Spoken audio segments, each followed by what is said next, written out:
Last class में जो हमने थ्योरी करी थी वो अगर आप रिवाइज करेंगे तो आपको इजी होगा अंडरस्टैंड करना लॉजिक।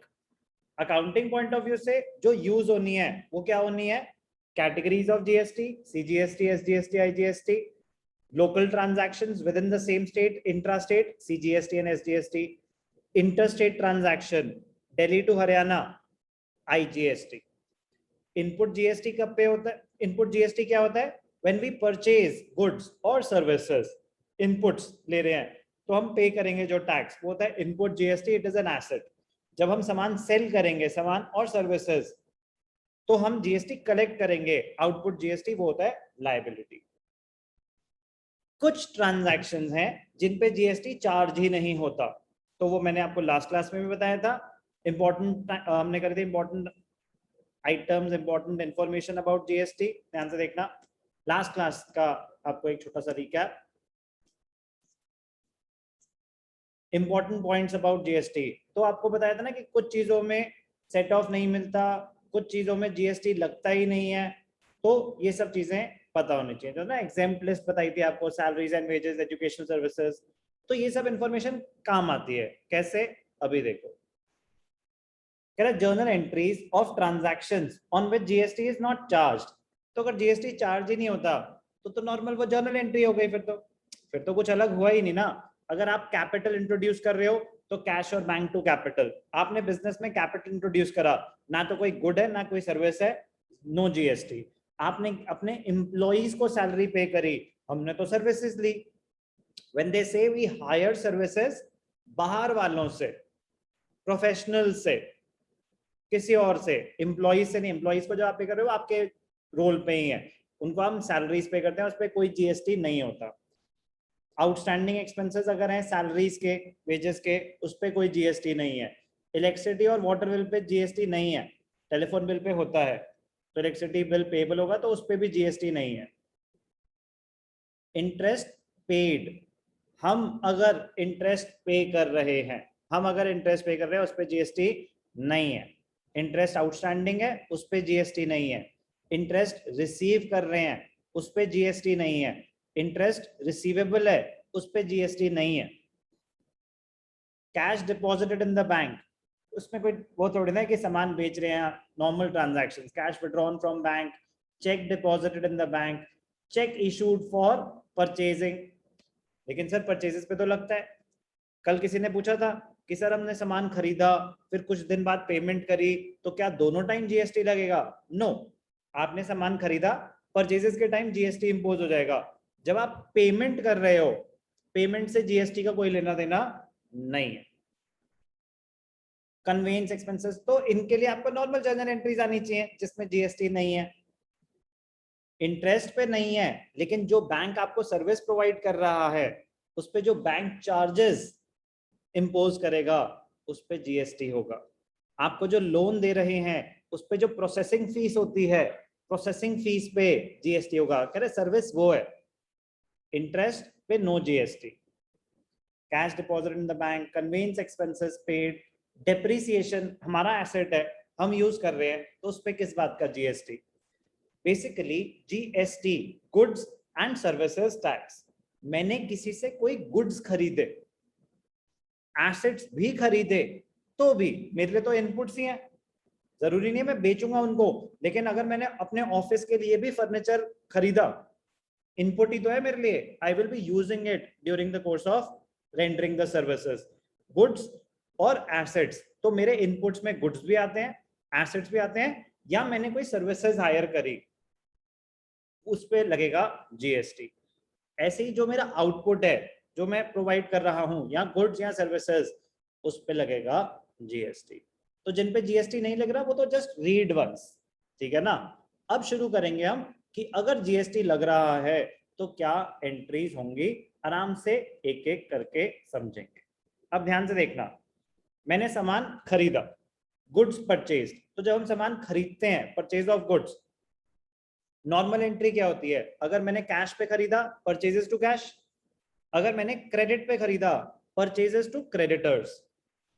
अब अगर आपने 10,000 का सामान खरीदा, ध्यान से देखना एग्जाम्पल, आपने 10,000 का सामान खरीदा, उस पे था CGST SGST 5% ईच, तो CGST कितना पे किया होगा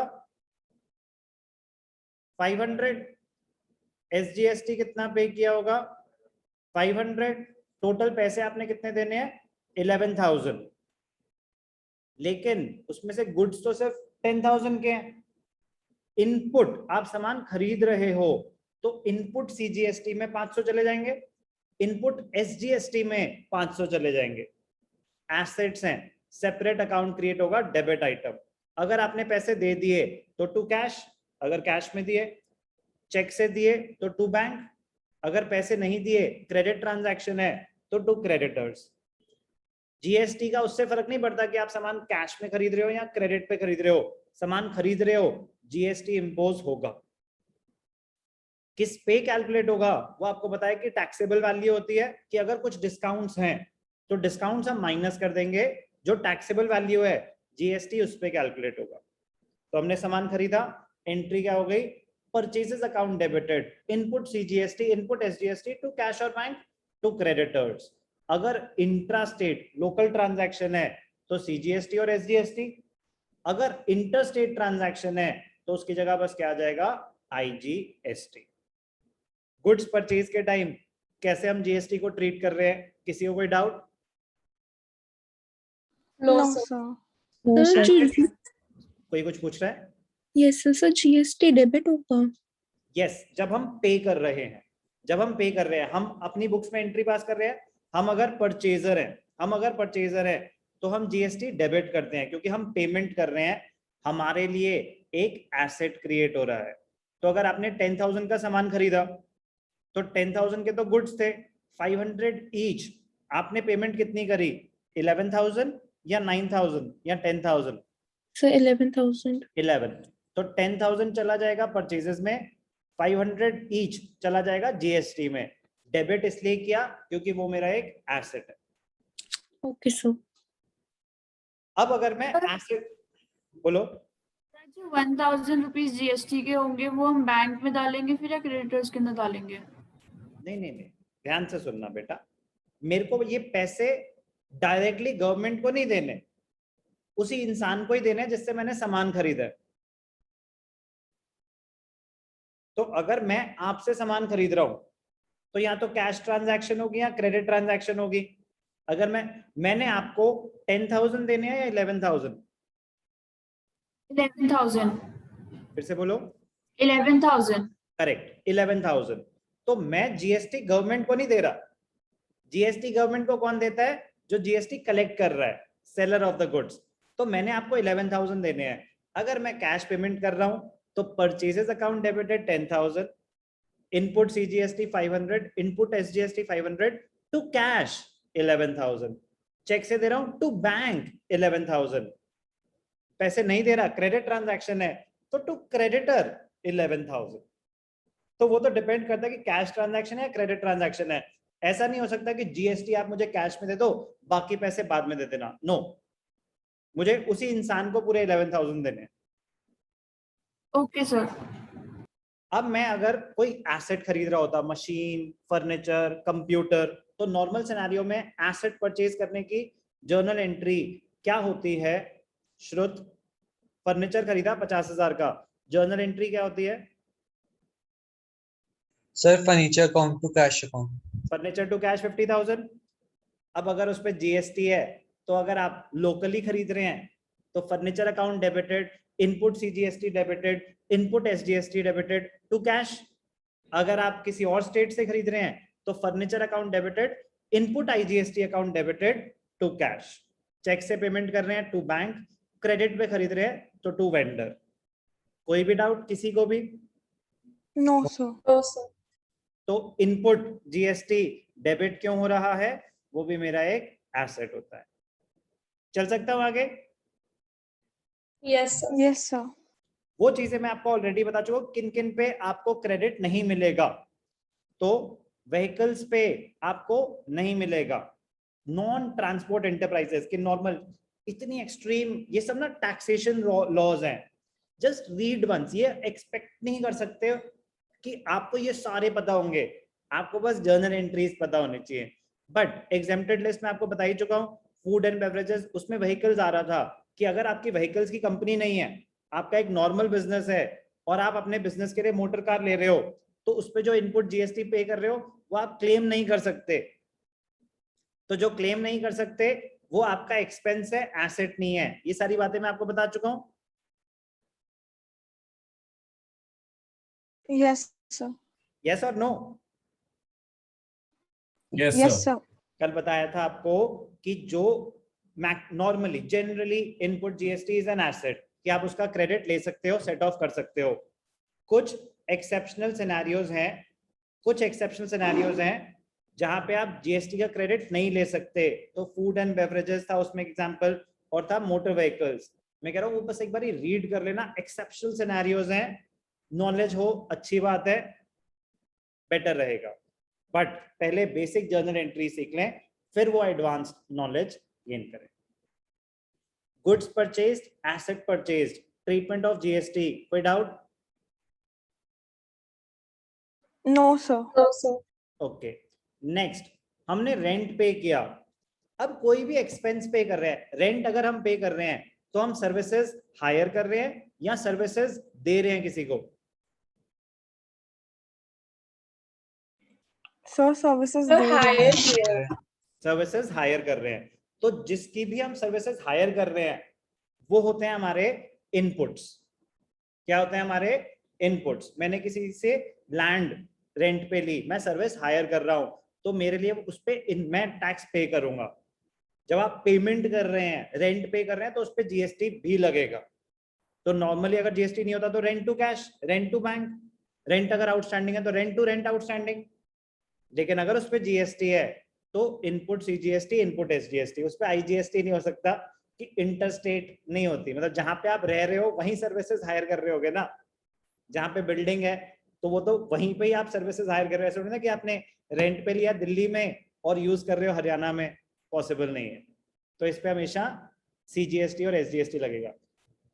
इनपुट जीएसटी, अगर रेंट था 50,000 का, 6% उसके ऊपर जीएसटी है, तो 3,000 ईच सीजीएसटी एसजीएसटी।